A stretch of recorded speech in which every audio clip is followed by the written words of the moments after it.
ആ മീൻകറി വെക്കണതിൻ്റെ ഇടയിലാണ് കേട്ടോ ഞാൻ എന്നെ നോക്കി കരയുന്ന മാങ്ങകളെ ശ്രദ്ധിച്ചത്. അതിന് ഇപ്പോൾ ഒന്നും ചെയ്തിട്ടില്ലെങ്കിൽ പിന്നെ 2 ദിവസം കഴിഞ്ഞ് ഒന്നിനും കൊള്ളില്ല.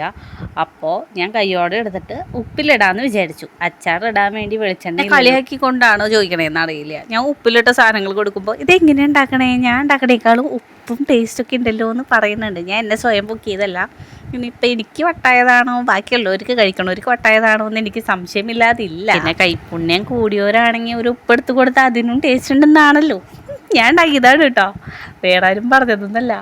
അപ്പോൾ ഞാൻ മാങ്ങിക്കരിഞ്ഞു. വെറുതെ പച്ചവെള്ളത്തിലാണ് ഞാൻ ഉപ്പിടാറ് കേട്ടോ. പലവരും പറയുന്നുണ്ട് ചൂടുവെള്ളം, ചൂടാറിയ വെള്ളം എന്നൊക്കെ. പക്ഷെ നമുക്ക് ആ വഴിക്ക് ചിന്തിക്കണ്ട, നമുക്ക് 2 ദിവസത്തേക്കുള്ള പരിപാടിയാണ്. അപ്പോൾ ഞാൻ ചൂടുവെള്ളമൊന്നും എടുക്കാറില്ല. വെറുതെ പൈപ്പിൽ നിന്ന് വേണം പച്ചവെള്ളം എടുത്തിട്ടാണ് ഞാൻ ചെയ്യാറ്.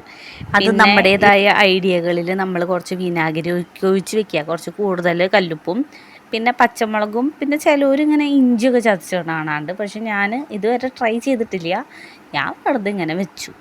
2 ദിവസം കഴിഞ്ഞ് തുറന്ന് നോക്കുമ്പോൾ അടിപൊളിയാവുമെന്ന് വിചാരിക്കുന്നു. ഇങ്ങനെ നെല്ലിക്ക, മാങ്ങ, അങ്ങനെ കണ്ണി കണ്ട സാധനങ്ങളൊക്കെ ഉപ്പിലിട്ടിട്ട് ഇങ്ങനെ സ്കൂളുകളിലൊക്കെ നമ്മൾ പോകുമ്പോൾ ചോറ്റും പാത്രത്തിലൊക്കെ ഇങ്ങനെ ഇരിക്കില്ലേ, ചൂനിയ മുളകും ഒക്കെ ഇട്ടിട്ട് അങ്ങനെ ചോറ്റും പാത്രം ഉച്ചയ്ക്ക് തുറക്കുമ്പോൾ നല്ലൊരു സ്മെല്ല് വരും.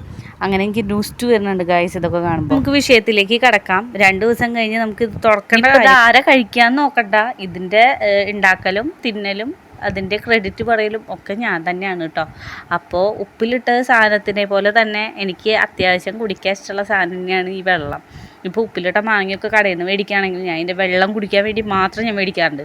അങ്ങനെ കുടിച്ചു ഞാൻ നല്ലപോലെ ബാത്റൂമിൽ പോയി അടയിരുന്നിട്ടുണ്ട്, സത്യം പറയാലോ. എന്നാലും ഞാൻ കുടിക്കും കേട്ടോ. സനേഷേട്ടനൊക്കെ എന്നെ ചീത്ത പറഞ്ഞിട്ടുണ്ട്, നീ എന്തിനാ ഇതൊക്കെ കുടിക്കണമെന്ന് ചോദിച്ചിട്ട്. എന്നാലും ഞാൻ കുടിക്കും ഗൈസ്. അങ്ങനെ ഉപ്പിലിട്ട സാധനങ്ങളൊക്കെ അടിപൊളിയായിട്ട് ഉപ്പ് പിടിച്ചു കേട്ടോ. പിന്നെ നല്ല പുളിയായിരുന്നു, നല്ല ടേസ്റ്റ് ഉണ്ടായിരുന്നു. ചെറുതായിട്ട് ചെനച്ചതാണോ വാടിയതാണോ എന്ന് എനിക്കറിയില്ല. എന്തായാലും എന്തോ ഒരു വ്യത്യാസം, പച്ചമാങ്ങ ആയിരുന്നില്ല. അപ്പോൾ അതൊക്കെ കഴിച്ച് പിന്നെ ഞാൻ വെള്ളമൊക്കെ കുടിച്ച് അങ്ങനെ അടിപൊളിയെന്നും പറഞ്ഞ് ഞാനങ്ങനെ പോവാണ് കേട്ടോ. ടാറ്റ ബൈ ബൈ, സീ അടുത്ത വീഡിയോയിൽ കാണാം.